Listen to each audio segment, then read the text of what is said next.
There's lots and lots of things where I am a hypocrite. There must be. I'm just struggling at the moment to think of any. That's not the phone in, by the way. Don't ring in with examples of me being a massive hypocrite. No one would enjoy that, except possibly Keith.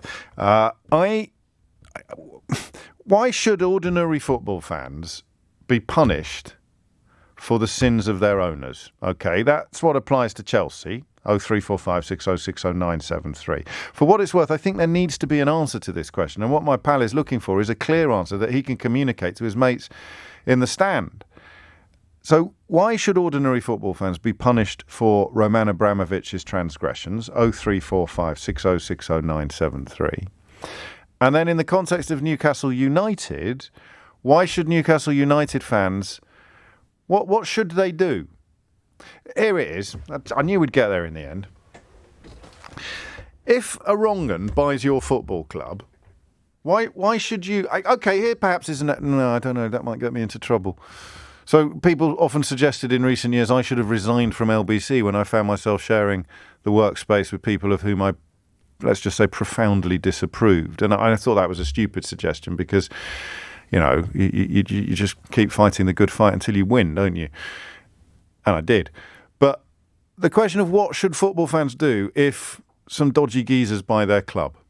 Foreign money, dodgy foreign money, whether it's dodgy because it's soaked in the blood of human rights victims or whether it's dodgy because it's been ripped off from the Russian people. There it is. Look at that. Almost brought it in on time. 12:13 is the time. What should ordinary football fans do if their club is not only bought by... dodgy foreign money, we'll call it that, not necessarily illegal, just dodgy, right?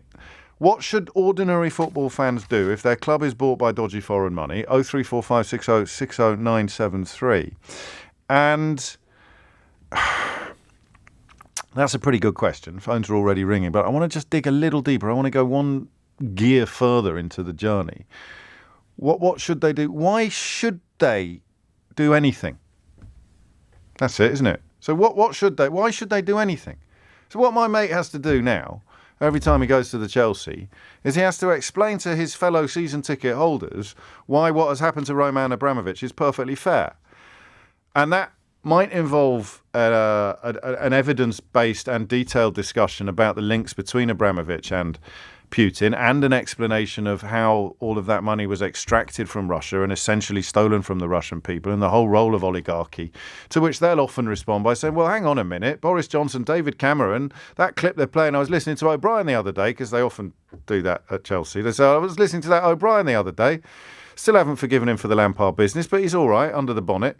And they say, what about that Andrew Marr bloke on LBC asking David Cameron, what do they expect to get in return for their money? They paid how much to have a game of tennis with a Herbert like you? What do you think they were paying for? It's a brilliant question from Andrew, who'll be with you from 6 this evening. What do you think that? So why should Chelsea fans be bearing the brunt of oligarch transgressions when Boris Johnson's put one in the House of Lords and David Cameron took 200 grand off another one for a game of bloody tennis? There it is. 0345 6060973. And there need to be answers to that question. There need to be answers to those questions, because you can't just say, oh, well, because that person hasn't behaved responsibly or honestly or decently, nobody should.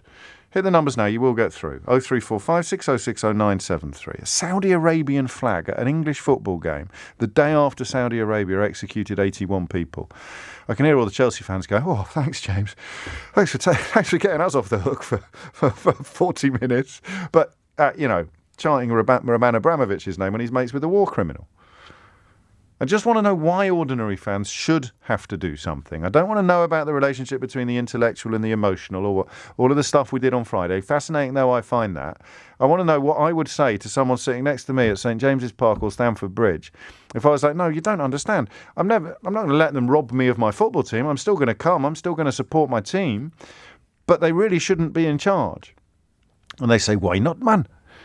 And I want to know what you say in response to that.